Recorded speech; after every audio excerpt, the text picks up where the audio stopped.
Si vous nous rejoignez, vous êtes sur TATV. Mesdames et messieurs, bonsoir, bienvenue dans ce journal. Le nouveau ministre de la Ville et de l'Aménagement du Territoire entend imprimer une nouvelle dynamique à son département. Ce mardi, lors de sa prise de fonction, Dr Ibrahim Kourma a annoncé les couleurs de ses ambitions pour atteindre les résultats escomptés. Et pour cela, il compte récompenser le travail bien fait et sanctionner les fautes professionnelles. Soirée Boubacar. Bénéficiant une fois de plus de la confiance du président de la République lors du mini-remaniement gouvernemental intervenu le 23 août dernier, Dr Ibrahim Kourma a été installé dans ses nouvelles fonctions ce mardi par le secrétaire général du gouvernement. Son prédécesseur, Lucini Camara, en passant le témoin, lui a signifié les défis auxquels il doit faire face au cours des prochains mois. Ibrahim Kourma dit être conscient de l'énormité de la tâche. Le ministère de la Ville et de l'Aménagement du Territoire a besoin de réformes. Nous avons la responsabilité d'offrir à nos compatriotes un cadre de vie décent, en adéquation avec un monde dynamique où l'installation des hommes dans des zones déterminées est souvent un casse-tête. Il envisage donc de mener une politique d'amélioration des interventions du département sur la base de la légalité afin de rassurer les citoyens. Ce ministère, comme plusieurs autres d'ailleurs, est miné par des dysfonctionnements notoires. Mais Ibrahim Kourma prévient. La réussite de notre action nécessitera une réforme de la plupart de nos directions pour favoriser une administration diligente, efficace et responsable.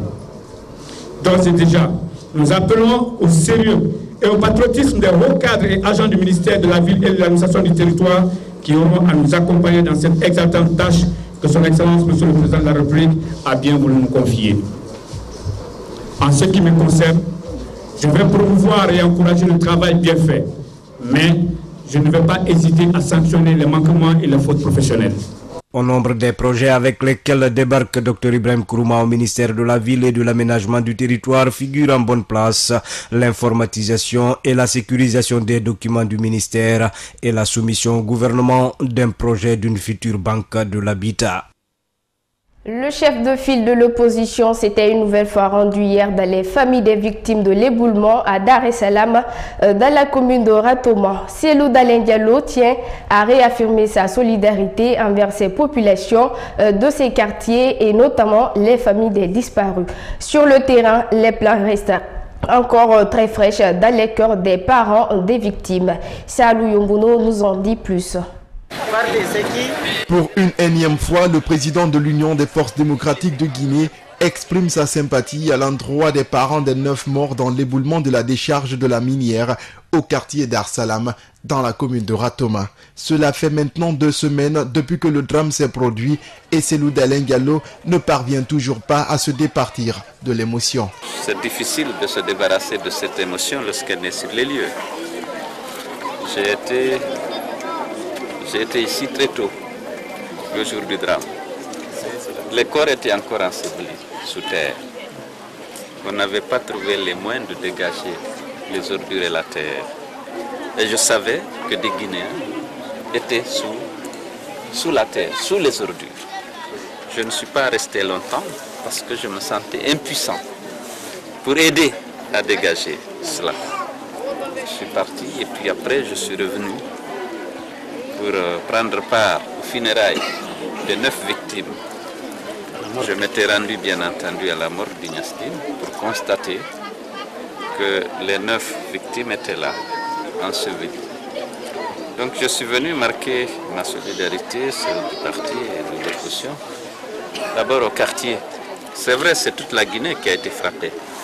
Mais les voisins qui sont là, qui ont vécu directement dans leur chair ces drames, il était important qu'on vienne les encourager. Chez les habitants du quartier Dar Salam, une seule question reste sur les lèvres, celle de savoir quelle solution face à ce problème. Les avis restent partagés. Au lieu de continuer de ramasser ailleurs, un peu partout à Conakry pour venir nous envahir avec les états d'ordure qui est maintenant considéré comme un centre-ville, mieux vous déplacer.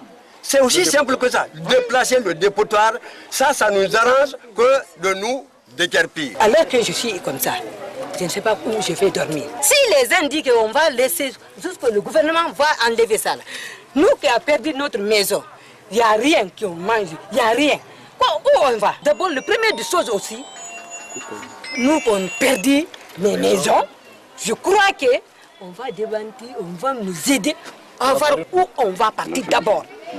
Jusque l'État peut débouser ça. C'est 1 an, c'est 2 ans, c'est 3 ans. Nous, on laisse ici comme ça. Ah non. Et pendant ce temps, le danger continue de guetter avec la montagne d'ordures qui surplombe les habitations. Les responsables du quartier sont conscients, ils alertent. Si on ne fait rien encore, il y aura encore des éboulements. Beaucoup de personnes vont mourir encore. Le gouvernement, la Guinée, partout où on voit le danger, il faut arrêter le danger avant que ça n'arrive.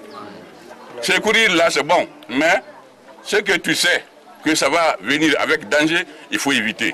Si tu n'évites pas, tu ne peux pas t'en prendre à Dieu. Jusqu'à quand une solution pérenne à ce problème? L'État pourra-t-il délocaliser cette décharge? En attendant, Laura Toubari continue de pleurer ses morts comme tant d'autres parents de victimes et cherche un abri. Vers une organisation d'un collectif mixte en faveur des victimes de Dar es Salaam.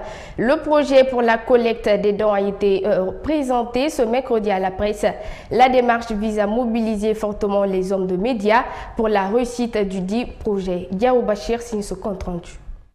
Les victimes de l'éboulement de la décharge de Dar es Salaam pourraient bien avoir de soutien. En tout cas, cette rencontre avec la presse ce mercredi à Conakry a pour objectif de définir les voies et moyens qui permettront de mobiliser des collectes de dons en faveur de ces victimes. Un projet humanitaire qui, au dire de Aboubakar Kamara, journaliste, ne peut réussir sans les hommes de médias. Il y a des gens qui meurent là-bas des maladies respiratoires. Est-ce que nous n'avons pas le droit de venir au secours à nos amis, sachant que vous êtes capable de rayer ça partout pour que cela soit une réalité? Le chef de quartier de Dar es Salaam 2 a saisi l'occasion pour revenir sur certains faits qui entourent aujourd'hui la problématique liée à la décharge de cette localité. En 1997, demandez à M. Maï, il n'est pas mort, il est vivant. Il travaillait au gouvernement de Conakry, au temps de Mbemba. Ils ont travaillé avec la Banque mondiale. Ils sont venus à la décharge. Ils ont dit, bon, nous vous promettons, on va continuer à transporter les décharges ici jusqu'en 2007, 10 ans. Ils ont mis une ceinture entre le quartier et la décharge. Tous les gens qui étaient à l'intérieur, ils ont été déguerpis. On a la liste ici. La liste de ceux qui ont été déguerpis. Ils n'ont pas résisté, ils ont tous quitté. Et nous étions prêts à quitter, si on nous en demandait, mais ils n'ont pas fait. Ils nous ont dit, bon, vous pouvez rester. Mais celui qui veut construire prochainement, il n'a qu'à laisser une marge de 10 mètres entre lui et la clôture. Cela a été respecté. Ils ont fait combien d'années? Ils ont mis jusqu'en 2007. Après, ils ont continué. Aujourd'hui, nous sommes en 2000 combien? Donc, au lieu de 10 ans, ils ont mis 20 ans. Donc c'est la décharge qui est venue vers les habitations et non l'inverse. Autre chose qui suscite assez d'inquiétude aux yeux de nombreux observateurs, c'est que des citoyens continuent de vivre auprès de cette montagne d'ordures. Pourtant, selon Charles Damba, les autorités avaient été alertées de ce danger. Le 6 juillet dernier, j'avais dit, devant la Banque mondiale, devant la Banque islamique de développement, et beaucoup d'institutions, les ministères de la décentralisation et de l'urbanisme, j'ai dit, si vous ne faites rien pour Dar es Salaam, vous irez là-bas, mais avec les linceuls. Nous aimons prendre les dispositions, mais après la catastrophe. C'est difficile. On a beaucoup dit, on a beaucoup parlé, on a beaucoup informé, mais on n'a jamais cru à ce qu'on a dit. On attendait que le sinistre là arrive pour qu'on nous amène du riz, du savon, etc. C'est bon. Mais si ça venait avant le sinistre, c'était mieux encore. Selon des informations, 10 personnes avaient trouvé la mort lors de l'éboulement de la décharge de Dar es Salaam le 22 août dernier. Le programme d'appui à la réforme de sécurité a remis ce mercredi la synthèse des rapports d'audit du ministère de la Sécurité et de la Protection civile. L'initiative visa à rationaliser davantage l'organisation et le fonctionnement du dit département. Cet audit, qui a duré 18 mois, a été financé par l'Union européenne à travers le 10e FED. Bam Momodo Alpha. La réforme du secteur de la sécurité devient de plus en plus une réalité. C'est dans cette optique d'ailleurs qu'un audit vient d'être organisé au sein du ministère de la Sécurité et de la Protection civile. La restructuration et la rationalisation sont entre autres missions recherchées. Donc on a fait un audit de chaque bureau, de chaque section, de chaque direction du ministère. Et à partir de là, on a essayé de voir comment on pourrait restructurer un petit peu le service pour améliorer son fonctionnement, pour éviter les redondances et pour éviter la dispersion un petit peu entre les attributions, les missions et les fonctions. Donc c'est une rationalisation un petit peu de l'organisation et du fonctionnement du ministère qui a été recherchée à travers cet audit. La synthèse des différents rapports montre qu'il existe une pléthore de services au sein du département, un fait qui conduirait à un dispersement des efforts dans l'organisation. Ce qu'on peut retenir de différents rapports, c'est qu'il y avait donc beaucoup trop de services, beaucoup trop de dispersement dans l'organisation et qu'il fallait un petit peu regrouper, mutualiser un petit peu les moyens et mutualiser les moyens financiers ou humains pour pouvoir être beaucoup plus efficace. Le ministre d'État de la Sécurité et de la Protection civile reste convaincu que l'adhésion des forces de défense et de sécurité est totale au programme de réforme. Maître Abdoulkabeli Camara salue cet engagement des hommes en uniforme. Cette adhésion, je suis convaincu, elle est totale. Et pour cela et à cause de cela, je me permets ici encore de féliciter les forces de l'ordre, tous confondus, tous les corps confondus, pour leur adhésion pleine et entière et l'engagement derrière M. le Président de la République à mener à bien cette réforme au plus grand profit du peuple de Guinée. Maître Abdoulkabeli Camara reste aussi persuadé que le programme d'appui à la réforme du secteur de sécurité mettra à la disposition des moyens techniques et matériels pour accompagner la réorganisation de son ministère. En perspective du match Guinée-Libye prévu ce jeudi au stade du 28 septembre au compte des éliminatoires de la Coupe du Monde Russie 2018, le sélectionneur du Sili national a conféré avec la presse mercredi à Conakry. La démarche vise à donner des détails techniques, l'état d'esprit du groupe et l'enjeu de la rencontre aux hommes de médias. Moussa Sefa Kamara. Après 2 sorties ratées dans ces éliminatoires par les Guinéens, la première face aux Aigles de Carthage à Tunis et la seconde 2-1 à domicile face à la RD Congo. L'entraîneur du Sili national est conscient de l'enjeu et l'équipe n'a plus droit à l'erreur. Pour se repositionner dans la course pour la Russie 2018, il faut forcément gagner cette double confrontation face à l'équipe libyenne au compte de cette 3e et 4e journée. Certes que l'adversaire a des atouts, mais pour la paix, les 3 points c'est à prendre à Conakry. Ses valeurs, c'est d'abord une équipe très collective, je pense, qui a beaucoup d'envie, qui est aussi choqué comme nous. Alors qui certainement a beaucoup d'atouts sur le plan collectif. Entendu qu'il y a quelques absents, mais le groupe qui est là est solidaire. Je pense que c'est tout à fait prêt pour déclencher les 3 points.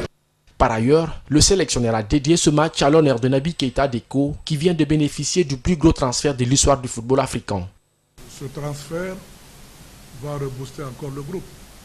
Il faut reconnaître qu'on va jouer d'ailleurs à l'honneur de ce gros transfert pour prouver que ce n'est pas que Deko.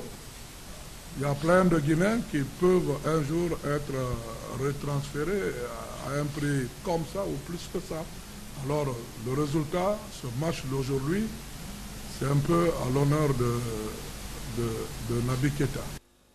La seconde conférence pour l'équipe visiteuse est prévue à 16h au stade du 28 septembre et la rencontre se déroulera demain au stade du même nom à partir de 17h.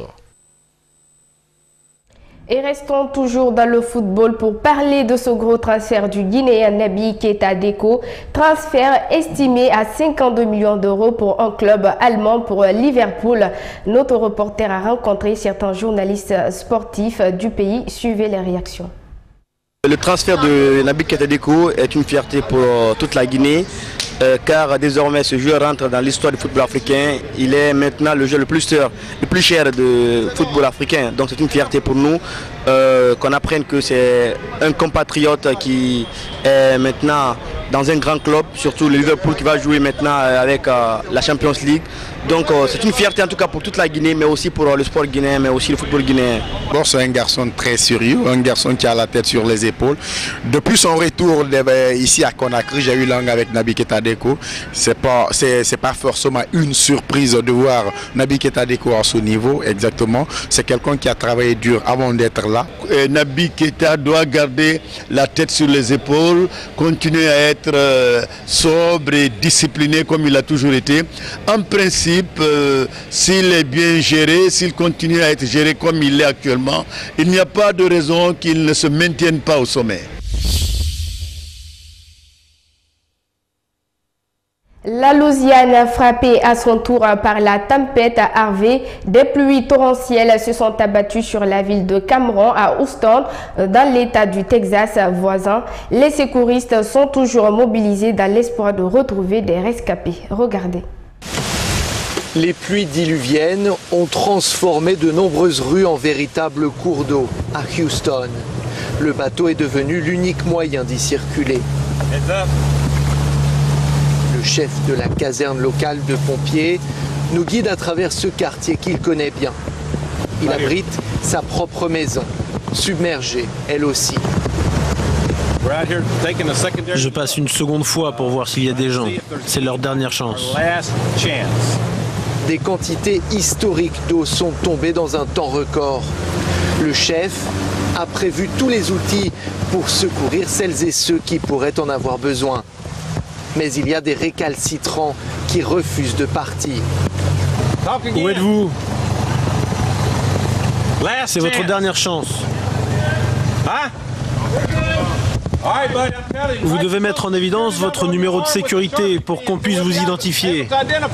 Les secouristes ne peuvent pas forcer les gens à quitter leur domicile. Partez d'ici, je vous le dis, l'eau va monter. C'est votre dernière chance. Je peux vous mettre en sécurité, vous donner de la nourriture et un toit. Montez dans le bateau et on y va.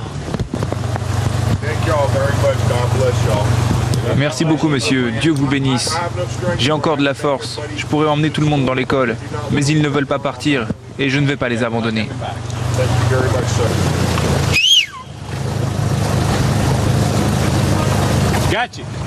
D'autres ont bien saisi la gravité de la situation.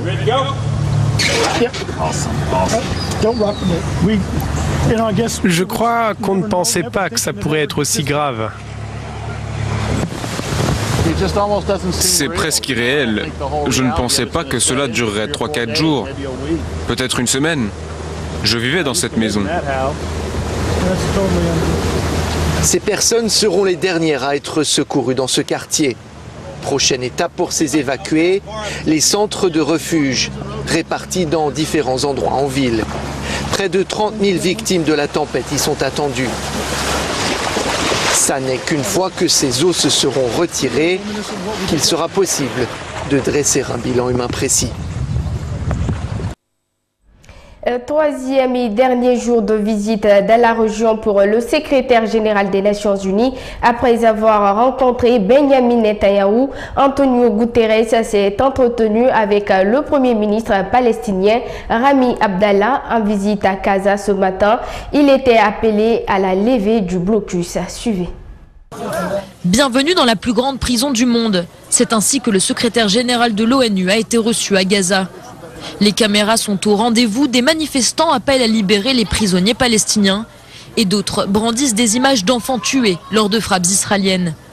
Objectif de ces Palestiniens, faire comprendre à Antonio Guterres l'ampleur de la crise qui frappe l'enclave. Je suis profondément ému d'être à Gaza aujourd'hui et d'être malheureusement le témoin de l'une des crises humanitaires les plus dramatiques qu'il m'ait été donné de voir en de nombreuses années de travail humanitaire aux Nations Unies. Et de ce qu'il observe, il tire des conclusions. Il appelle à lever le blocus israélien et égyptien. Il est important d'ouvrir les barrières conformément à la résolution 1860 adoptée par le Conseil de sécurité de l'ONU.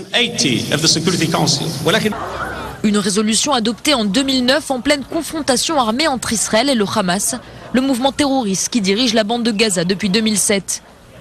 Depuis, Israël et l'Égypte ont imposé un blocus, objectif empêcher le passage d'armes ou d'équipements vers la bande de Gaza. Antonio Guterres n'a d'ailleurs pas rencontré les dirigeants du Hamas, car l'ONU ne reconnaît pas le groupe terroriste comme légitime. Un peu plus tôt, le secrétaire général de l'ONU visitait les localités frontalières israéliennes, des villes et villages qui vivent sous le rythme des tirs de roquettes et la menace constante des réseaux de tunnels creusés par les terroristes du Hamas. Antonio Guterres est d'ailleurs allé constater la présence de ces tunnels de lui-même. Le secrétaire général de l'ONU finit sa tournée à Tel Aviv et rappelle son engagement pour une solution au conflit israélo-palestinien à 2 États.